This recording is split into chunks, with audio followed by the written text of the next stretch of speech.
Welcome back for our second synthesis question. Um, and in this synthesis question, we have a tri-substituted benzene derivative. And one thing to note about that is it's good to start out by looking at the different substituents and trying to figure out how they direct different groups to the molecule. So we have this alkyl chain that's going to be ortho-para-directing. This nitro group and this acyl group are both meta-directing. So when we look at that, if we had this on there first, we'd have some problems because that would direct only meta, and we have one substituent meta to this acyl group, but the other substituent is para to it. So we can't put that substituent on first if we want to put them on in this orientation. What if we put this nitro group on first? Well, again, that would make this meta, with regards to this nitro group, these are the meta positions, but if we had that on first, we couldn't put that long alkyl chain on. So what's the other option? Well, if we put the alkyl chain on first, it's going to direct para and ortho. So with regards to this alkyl group, this is the para position, this is the ortho position. So it seems like we're lined up pretty well to put this on first and follow that up with the other two groups that we're adding. So that being said, if we work backwards from here, usually if we just had a mono substituted, so at some point we're going to have a mono substituted benzene derivative, and we'll just put that chain on. If we add an electrophile to this chain, it's going to add to both the para and the ortho positions, but the para position will predominate as the product. It'll be the major product because of sterics. So we talked about that a little while ago. Because of that, we would want to put this group on first, then put the group that is para to that. So we're going to do a Friedel-Crafts acylation reaction to put that group on. So that is going to make a mixture of our desired product, which is here, and our undesired product, which would be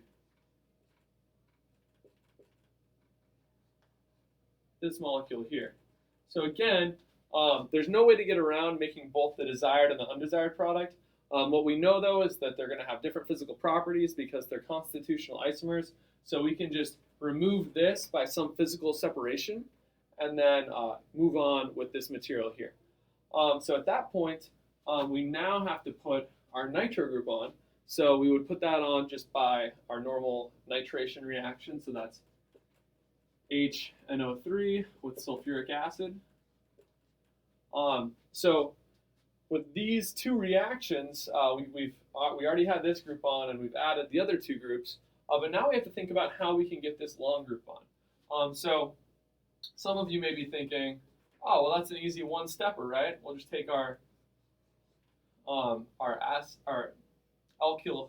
halide and add our Lewis acid catalyst and put that on by a Friedel-Crafts alkylation reaction. But unfortunately, that's not possible because if we did these conditions, we would actually end up taking this molecule out of the reaction mixture because this would rearrange from the primary to the secondary position, like we talked about on Friday, which is today, depending on when you're watching this video. So we can't do a simple Friedel-Crafts alkylation reaction to make this product. It'll make that product instead. So this is not what we want to do, but it does make that product. So I'm going to remove the X because it technically will make that, but I'm going to write under that molecule, not desired. That's not what is desired. So what is desired? What is desired is this long chain. And what we'll do to put that long chain on is a two-step procedure. First, we're going to do Friedel-Crafts acylation. So that means we're going to use an acid chloride. And it's 4 carbons long, 1, 2, 3, 4. Because we're putting 1, 2, 3, 4 carbons onto that molecule, that is going to produce this product. Oh, but Matt, we don't want a ketone. We want just an alkane. Yeah, I know, Matt. But this is the only way to put on a long chain alkane onto our molecule. Well, we have to get rid of the ketone, Matt. Well, yeah, Matt, we do. So what we'll do is just one of those reductions we learned during Friday's class, and I'll just use the Wolff-Kishner reduction. That's the H2N NH2. So this is hydrazine, that molecule, and essentially it's under basic conditions. So that's what the OH minus is for, and that's going to turn this molecule into that molecule. So it's just reducing the ketone to the alkane. So that is the solution to this one. We just acylate, then we reduce that ketone to the alkane. At that point, we have a para-ortho director on there with this butyl group. We'll do a Friedel-Crafts acylation to put this acyl group on, and then we can finish out by this nitration reaction. And why does that nitration reaction give us good regioselectivity for that position? Because this group directs ortho, and also this group directs meta, and if we're considering this substituent, this is the meta position to that substituent, so it directs to that position. So that gives us really good selectivity for that position. So that being said, that is another synthesis question. There are many of those in your notes. Synthesis questions are complicated because you're taking all the things that we learned throughout the chapter and you're applying it in succession to generate a relatively complex molecule from just benzene in a lot of cases. So it kind of is where you put together your knowledge of all the different reactions. And you have to remember the little things. Like you have to remember that if we tried this, the Friedel-Crafts alkylation, we're not going to get this molecule, we're going to get this molecule.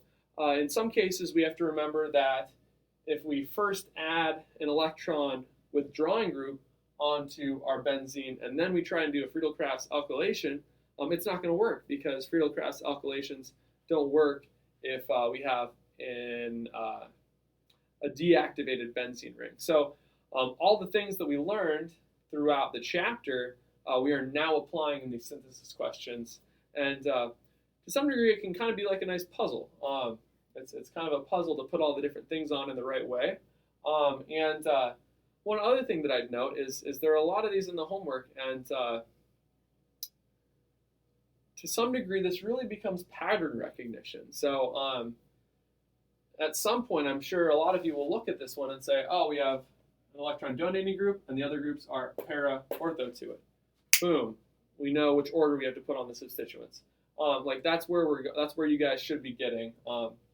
And we will go over some of your questions from the homework in class on Monday, if you have them. So please bring some of those questions, and we will work on that then. And one other thing about those two examples that I did is they don't use any nucleophilic aromatic substitution. So that's another piece that, I mean, it works the same way as the electrophilic aromatic substitution. It's just a different type of reaction. But you will also be using that in some of these reactions. So just thought I'd mention that. So yeah, thanks for watching, and I'll see you guys on Monday. Have a good week.